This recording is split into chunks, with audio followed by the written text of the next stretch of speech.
কি গো হাবুলদা, এই শেষ বেলায় কোথা থেকে আসছো? আমার হাতে বাজারের ব্যাগটা দেখেও বুঝতে পারছিস না? না জিজ্ঞেস করাটা একটা ব্যামো হয়ে গেছে। আরে না না হাবুলদা, তুমি রাগ করো না। তোমার হাতে বাজারের ব্যাগটা আমি ঠিকই দেখতে পেয়েছিলাম, তবে বেলা এখন 2টো বাজতে যায়। তা এখন বাজার থেকে আসছো যে? সকাল সকাল যে বাজার বসে সে কি আমাদের জন্য রে? সে তো বড় লোকদের জন্য রে। আর সকালে যে চড়া দাম থাকে সবজির গায়ে তো হাতই দেওয়া যায় না। তাই শেষ বেলায় একটু কম দামে সবজি কিনে নিয়ে যাচ্ছি। হাবুলদা আবার গরিব লোক? তা হ্যাঁ গো হাবুলদা, এখন যে সবজি নিয়ে যাচ্ছ তো খাবে কখন? রাত্রিবেলায়? তা রাত্রিবেলা খাবো কেন? এখনো তো অনেক বেলা পড়ে আছে, গিয়ে রান্না করে খেয়ে নেব। আসছি রে।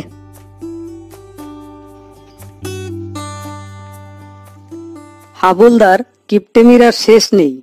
এত সুন্দর বাড়ি গাড়ি জায়গা জমি থাকতেও এত কিপটেমি। আমরাই বেশ ভালো আছি, গায়ে খাটা মানুষ। যা কাজ করব তা সংসারের জন্য খরচ করব।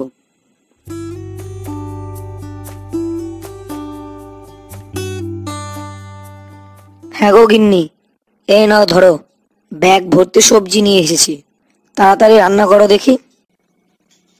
সেই তো সকালবেলা সবজি আনতে বেরিয়েছো, এই তোমার আসার সময় হলো? আর একটু পরে আসলে তো আমাকে আর দুপুরে রান্নাটাই করতে হতো না, জল খেয়েই কাটিয়ে দিতাম। আহা গিন্নি, তুমি এত রাগ করছো কেন? এ নাও, ধরো সবজিগুলো। দাও দেখি কি কি সবজি নিয়ে এসেছো।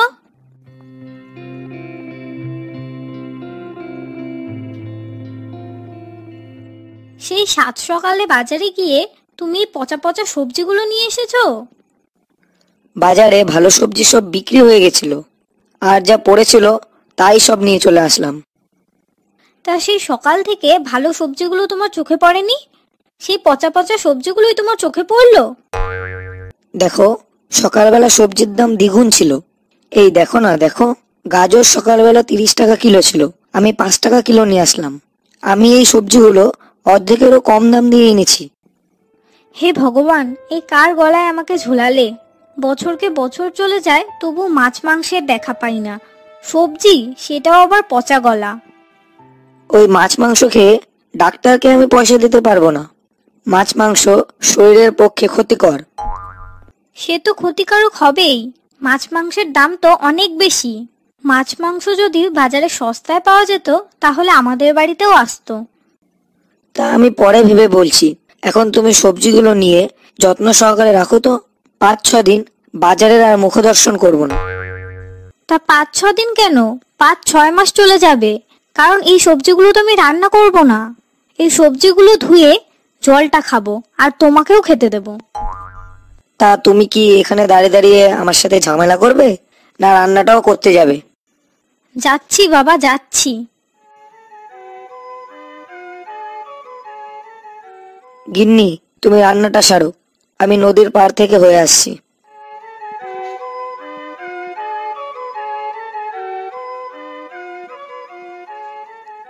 যাক হাবুলদা, তোমার সাথে এখানেই দেখা হয়ে গেল। আর না হলে এখন আমরা সবাই তোমার বাড়ির দিকেই যাচ্ছিলাম। কেন রে, তোদের আবার আমার সাথে কি কাজ? নদীর বাঁধের অবস্থা মোটেই ভালো নয়। কতবার তো সরকারি দপ্তরে গিয়ে জানিয়ে এসেছি, কোনো কাজই হয়নি। তাই এইবার আমরা গ্রামের সবাই এগিয়ে এসেছি। বাঁধ মেরামত না হলে নদীর জল তো গ্রামেই ঢুকে পড়বে।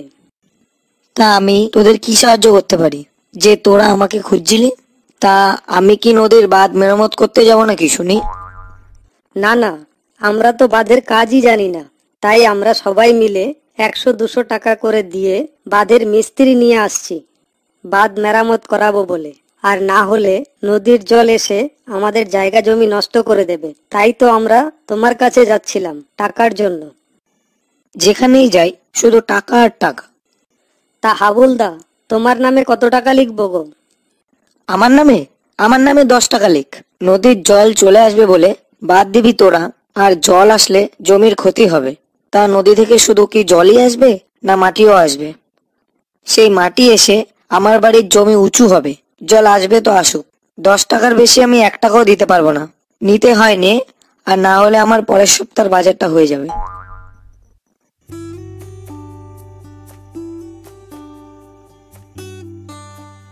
ধুর, যেখানে যাই সেখানেই খরচা, বাড়ি থেকে এবার এক পাও বেরোবো না। কি হয়েছে, একা একা বক বক করছো কেন শুনি? আর বলো না, যেখানেই যাই সেখানেই খরচা। ধুর, আর ভালো লাগে না। তোমার কথা পরে শুনবো, রান্না হয়ে গেছে, খেতে এসো।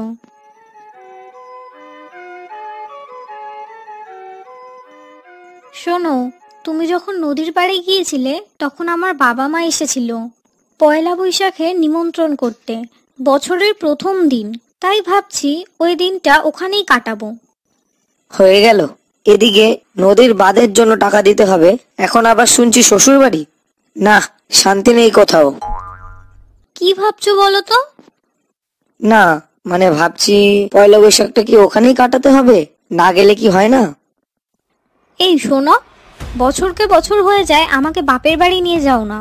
আর এই বছর বাবা মা নিজে এসে আমাদের নিমন্ত্রণ করে গেছে, আর তুমি বলছো যাবে না? আমি কোনো কথাই শুনতে চাই না।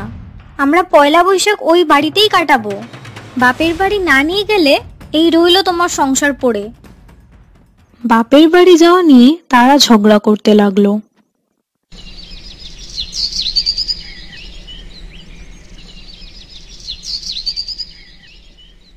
তা হ্যাঁ গো, এতদিন পর বাপের বাড়ি যাচ্ছি, সবার জন্য জামা কাপড় তো নিয়ে যেতেই হবে।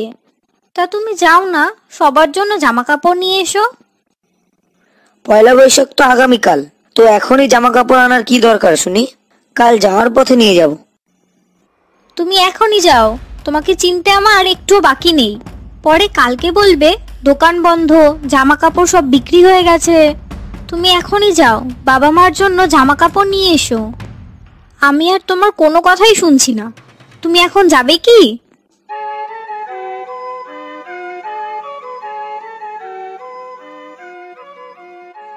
তা হ্যাঁ ভাই, ভালো সুতির শাড়ি পাওয়া যাবে, আর সাথে একটা ধুতিও। হ্যাঁ, দাঁড়ান, এখনই নিয়ে আসছি।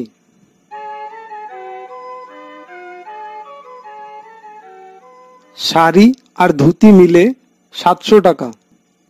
কি, 700 টাকা? 300 টাকা দেব। একটা শাড়ি আর ধুতির এত দাম? এই যে আপনি ভালো আনতে বললেন, কম দামের মধ্যে নিলে 400 টাকায় হয়ে যাবে। তা সেটাই দাও।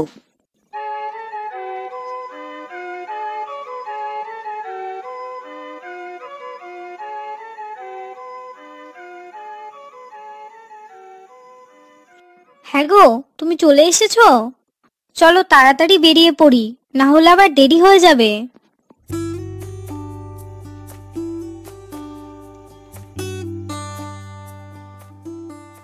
তা হ্যাঁ রে মা, তোরা চলে এসেছিস?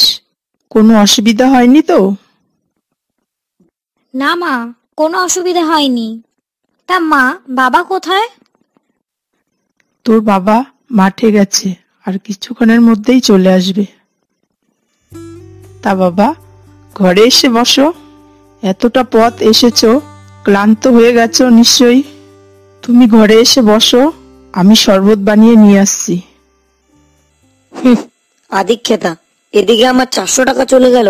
এতটা পথ এসেছি, তাতে কোনো কষ্ট হয়নি। সকাল থেকে কাজ জ্বলে যাচ্ছে, 400 টাকা খরচ হয়ে গেছে বলে।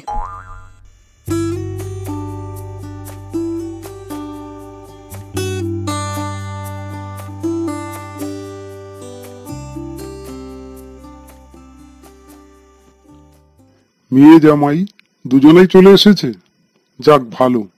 তা তুমি ওদের খেতে দাও, এতটা পথ এসেছে, ওদের খিদে পেয়েছে নিশ্চয়ই। মা এই নাও, এটা তোমার আর বাবার জন্য এনেছি।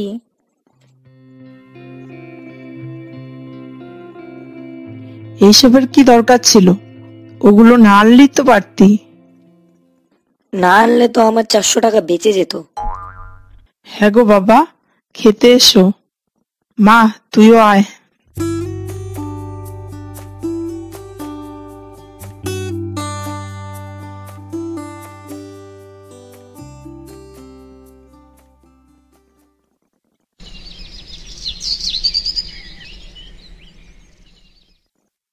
হ্যাঁ গো, পয়লা বৈশাখের দিনের বাজারটা তো বাবা করলো, তাহলে তুমি আজকে বাজারটা করে নিয়ে এসো।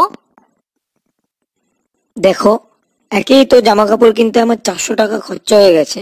আমি আর একটা টাকাও বাজে খরচা করতে পারবো না। আর আমি তোমাদের বাড়িতে বেড়াতে এসেছি, আর আমি কেন বাজার করতে যাব শুনি? তোমার তো দায়িত্ব আছে না একদিন বাজার করে খাওয়ানোর। বাজার টাজার আমি করতে পারবো না। তুমি বাজারে যাবে না আমি এখানেই থেকে যাব? তা তুমি এখানেই থাকো বা আমার সাথে বাড়িতে যাও, বাজার আমি করতে পারবো না। তুমি বাজারে যাবে না যাবে না? যদি আমাকে বাজারে যেতে হয় তাহলে এই আমি বাড়ি চললুম, তুমি 2 দিন থেকে বাড়ি চলে এসো।